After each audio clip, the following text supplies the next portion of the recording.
Good morning.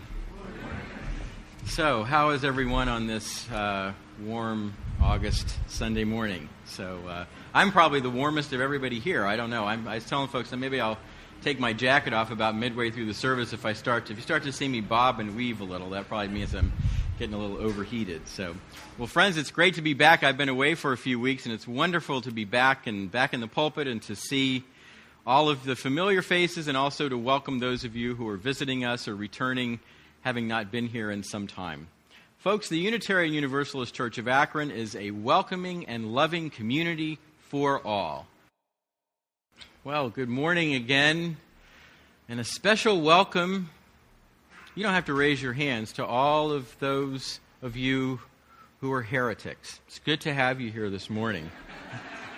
You can raise your hands if you want. Okay, I see some hands. Okay, good. Well, as our service begins, I want to begin by offering these words from my colleague, the Reverend Scott Alexander. Come, dear friends, come into this hour of worship and togetherness. Come with eyes ready to see, a throat willing to sing, ears open to hear, a mind eager to know, and a heart poised to embrace and to be embraced. Enter fully into this hour of worship and togetherness. Come, let us worship together. So this morning we're going to be talking about and celebrating heresy. Now, I know we got a number of guests this morning, some folks who've never been here before, and I'm guessing that this may be the first time you've ever been to a service in a church where they said we're going to celebrate heresy. But you know, that's really what Unitarian Universalism is all about. It's about celebrating the freedom to choose, the freedom to explore, the freedom to believe and to live in a way that is deeply authentic and meaningful for each and every one of us. And that's what we're going to be talking about in this morning's sermon. Now, during my conversation with the children, I told them some of the story of the life of Michael Servetus. And I want to begin this morning by telling you a little bit more about it, because it was about, oh gosh, I didn't do the math ahead of time. It was in August of 1553 that Servetus was arrested and imprisoned for heresy in Geneva, and I'll say more about that in a minute. Now, as I said earlier, Servetus was a Spaniard. He was born in the year 1511, which for those historians in the house is about 8 years before another well-known heretic, Martin Luther, launched the Protestant Reformation by walking up to the doors of the church in Wittenberg, Germany, and tacking his objections, which were called the 95 Theses, on the door of the church. Every time I see that, I kept thinking, gosh, it would have been better for the church if it at least used Scotch tape or something, instead of punching those holes in the door. But I think he had a point to make. So in the centuries, getting back to Servetus, in the centuries before his birth, Spain had experienced an extraordinary period and a wonderful period of religious tolerance and flowering. There are several good books written about this period in the history of Spain, and it's a wonderful, wonderful story to read about. A time in which Muslims, Christians, and Jews lived side by side, working together, and yes, actually learning from one another. But, as seems to always be the case with history, good stories eventually come to an end. And as monarchs like Ferdinand and Isabella in Spain consolidated their authority, grew more powerful, and unified all of Spain into one nation under one Christian flag, the flowering of tolerance gave way to a growing and rising tide of religious oppression and eventually, of course, what came to be known as the Spanish Inquisition. Now, Servetus grew up in a wealthy Catholic family that still embraced that spirit of curiosity and learning and toleration that had once characterized Spain. And as I told the kids, he was permitted to read widely and critically and to explore the ideas of faith traditions, not just Christianity, but Judaism and Islam. This guy had to be one of the 4 or 5 most learned and brilliant people living at that time. Remember, this is the time of the Renaissance. There were some heavy hitters around in these days. But Michael Servetus had an amazing mind. He read the Bible in the original Hebrew and Greek, and I think he might have been one of the only people in Europe at the time who was not Muslim who could read the Quran in Arabic. And as Servetus explored these sacred texts, and especially as he read the Bible in the original language, he came to the conclusion that one of the core ideas of Christian doctrine, the idea of the Trinity, the idea of God the Father, the Son, and the Holy Spirit, Servetus concluded that idea is simply not based in Scripture. It's not in the Bible, according to Servetus, and in his mind, therefore, should be rejected. God, according to Servetus' reading of the Bible, is a unity. God is one, not a trinity. And for those of you who are new to Unitarian Universalist history, it is this idea of God as a unity, that is where we get our name Unitarian from. That's where it comes from. The idea, Servetus' idea that God is one, that God is a unity. Now, before you start to roll your eyes and think, oh my God, did I come here for a lecture on the intricacies of Christian theology? The answer is no. I'm not going to get into all of the soundness of the doctrine of the Trinity. I think it's safe to say that if you come to this church or any other Unitarian Universalist congregation Sunday after Sunday, you'll soon learn that the arguments and debates of the 16th century, the 1500s, that's not what we get particularly exercised about these days. That we now worship and join together in community in a theological place of great, great pluralism and diversity, where people are free and invited to worship many gods, to worship one God, and yes, to worship no God at all. That's where we are today as Unitarian Universalists. Now let me get back to Servetus, because this is the part that I didn't tell the kids, because I couldn't figure out how to make this the rest of his story not be so scary and frightening. Now, the story of Michael Servetus took a decisive and dangerous turn in the early 1530s when he wrote and published his most famous book, and he was not shy about picking titles. This was not a subtle guy. The title of his book was On the Errors of the Trinity. Okay. Now, at this time, Europe was in a period of great change and ferment. There were lots of new ideas swirling around inside Christianity. This is obviously the time when Protestantism was founded.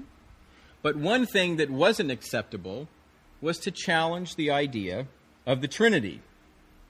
That was off limits. So Servetus was taking an enormous risk by making this argument. And as you can imagine, Servetus was quickly branded a heretic by both the Catholic Church and, I might add, by the newly emerging Protestant sects and denominations that were coming into being. Warrants for his arrest were numerous in almost every country, and he was often forced to live in hiding, and he was famous for traveling in disguise. Servetus' luck eventually ran out in 1553 when religious authorities in Geneva, Switzerland, spotted him sitting in church. And right after the service, or maybe in the middle of the service, I don't know, came and took him into custody. He was arrested, imprisoned, put on trial, convicted of heresy, and yes, then cruelly and viciously burned at the stake in October of 1553. And what was his crime that warranted such horrific punishment? He read a sacred book. He drew his own conclusions about its meaning and developed his own beliefs. And then he shared those conclusions and beliefs with the world. And for that, Michael Servetus lost his life. Now, while it is certainly true that Servetus's ideas about the unity or the oneness of God greatly influenced the development of the Unitarian side of our tradition, that really wasn't his most important influence on us. And let me explain that. It's pretty interesting. You see, it wasn't so much Servetus's life and what he wrote that influenced us. It was actually the circumstances surrounding his death that had the greatest impact on Unitarian Universalism. Because you see, it was really Servetus's martyrdom that helped generate a small but important movement in Europe that made the argument that religion ought to be about conscience, that people ought to be free to practice what religion is in their heart, and therefore that churches, individuals and churches, ought to practice religious toleration. That was really the first time that idea started to catch on among people of faith in the West. And it was that movement which essentially challenged the whole concept of heresy as it had been understood, that a heretic is this dangerous person who is out to overturn all the core ideas of faith, that a heretic is out to upset the apple cart of religious life.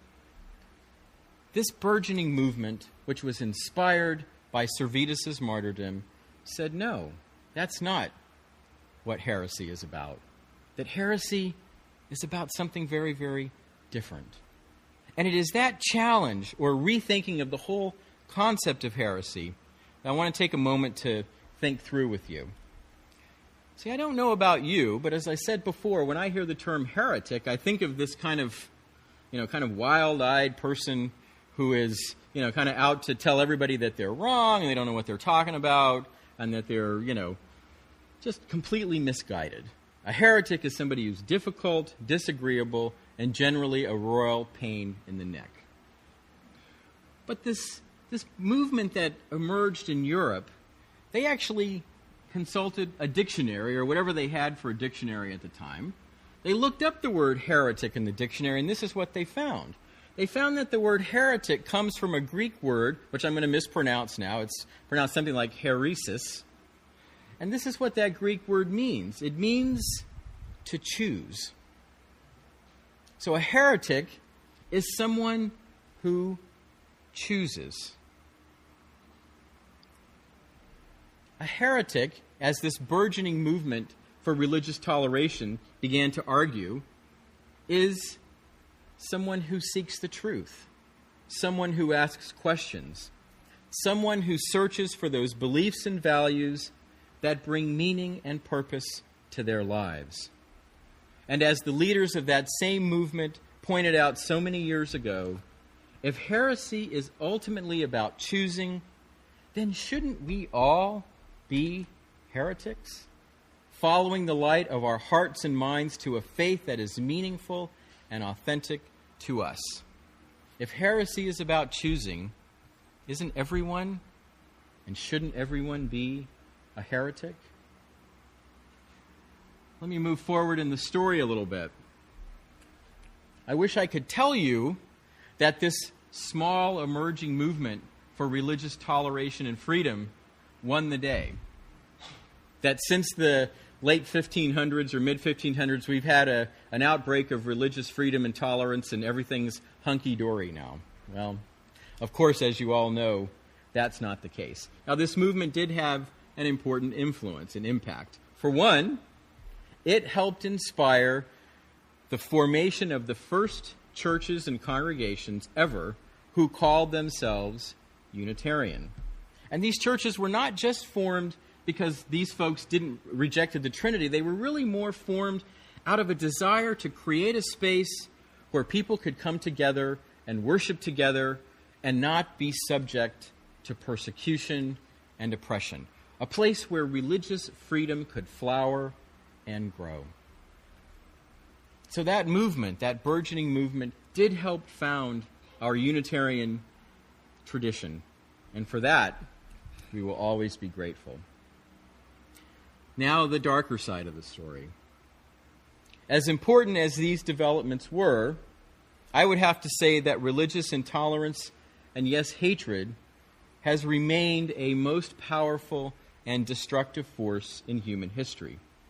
And this may be something you may not know, for those of you who have read much UU history, I'm sorry to say that this same intolerance, and yes, even the charge of heresy, as hard as it is to believe, has periodically found its way into both Unitarianism and Universalism. Some of our most famous and influential thinkers, Unitarians like Theodore Parker and Ralph Waldo Emerson and John Haynes Holmes, Universalists like Hosea Ballou and Abner Neeland, you probably haven't heard that, and he was actually imprisoned and put on trial in 19th century Massachusetts for heresy inside Universalism. These folks, as I said before, were accused of heresy and sometimes sanctioned by both Unitarianism and Universalism for deviating too far from the conventional religious wisdom. But thankfully, a real blessing for us, we Unitarians and we Universalists failed miserably at silencing our heretics, and they kept talking, and we are so fortunate that they did. For these folks, Emerson and Thoreau and Parker and others, they taught us how central and essential freedom of conscience and toleration are for leading a meaningful and authentic spiritual life. Let's talk for a minute about Emerson, because in his many essays and speeches, Emerson addressed, I think this was the problem Emerson was writing about, what he saw more than anything else as the spiritual and moral emptiness of his time. And he was pretty clear about who was to blame for it. People like me. You know, it was the ministers, it was the churches who were, as he used to say, preaching what he called corpse-cold Unitarianism in his day. Thanks a lot, Ralph. I really appreciate that. Don't drop that one in the suggestion box, okay? And what Emerson saw and what he criticized so aggressively was what he saw as religion's proclivity to be primarily about belief. And not just any belief, but about believing and conforming to the dominant creeds and dogmas of the day, rather than being about a search for those beliefs and values that are deep and meaningful for the individual. For Emerson, religion must always be about truth, and it must always be about authentic truth, about listening to one's own heart and mind, rather than blindly following a creed or dogma imposed from the outside. Above all else, Emerson and the Transcendentalists believe that the human heart yearns for wholeness and integrity, for living our lives in a way that reflects our deepest convictions and loyalties. So the truly religious life must be dedicated. It must be dedicated to an ongoing search for what moves us, what stirs our hearts, and what inspires our deepest convictions and commitments.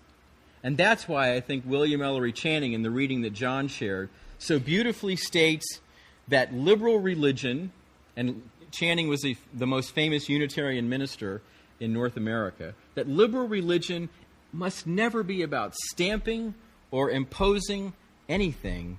Rather, it must be about stirring the mind and awakening the soul. That's what we're about here, stirring and awakening. I want to take a minute to say something about something I often hear folks say, and I think this topic this morning gets right to the heart of it. when the question comes up, well, what do Unitarian Universalists believe? And the answer I often hear is, well, Unitarian Universalists can believe anything they want. This is a place where you can just believe whatever you want to. Well, at some level, that's true. If you came to me and said, Tim, I've got a turtle at home, and I've decided that my turtle is God, and I worship my turtle, and I think that's wonderful. I wouldn't say, oh, that's wrong, that's terrible. Turtle worship is off limits in Unitarian Universalism. Well, here's what I would do. I would say, well, tell me about that. What is it about this animal that you have this relationship with that is so meaningful for you, that stirs your heart? And you see, folks, that's what Unitarian Universalism is all about. This is not a church and a religion where you're free to believe just any old thing you want. I mean, you can. But what I like to tell people is that this is a church and a religion where we want you to believe what you must. Believe what you must. What is it that is calling you? What is it that is saying, this is how I must live? These are the values that I am willing to risk something for. This is what stirs my heart. This is what fills me with awe and wonder. That's what we want you to do. That's what we challenge and hopefully inspire you to do, is to believe what you must. Believe what you must. And I think that's the essence of what people like Emerson and others were saying in their time and what we're still saying today, that religion must be about what stirs our hearts, what resonates with our minds, what challenges our spirits to grow.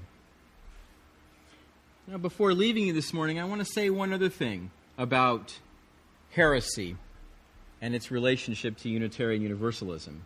You see, while I think Emerson and Thoreau and others got it right, so right, about the importance of authenticity, I think they missed one important thing that we have learned in Unitarian Universalism and that we practice today. And it is this. Unitarian Universalism has certainly embraced the way of the heretic, challenging and inspiring our members to think for themselves, to choose, to seek, and to embody those things which bring meaning and purpose to their lives. But I think, unlike Emerson and Thoreau, we have also learned that the journey toward authenticity and wholeness is best made in community. Emerson and Thoreau were famous.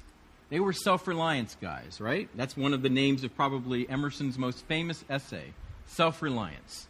Look to yourself. Listen for your own truth.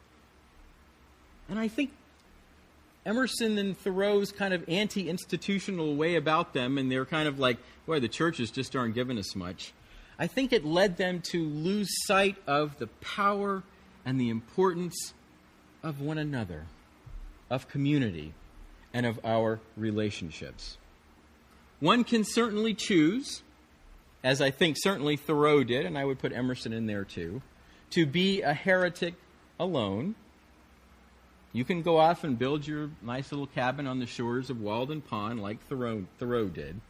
But I think we Unitarian Universalists have found that it is far better and that it is richer to come together in communities like this one, where we can journey side by side, sharing our lives and caring for one another and for the world.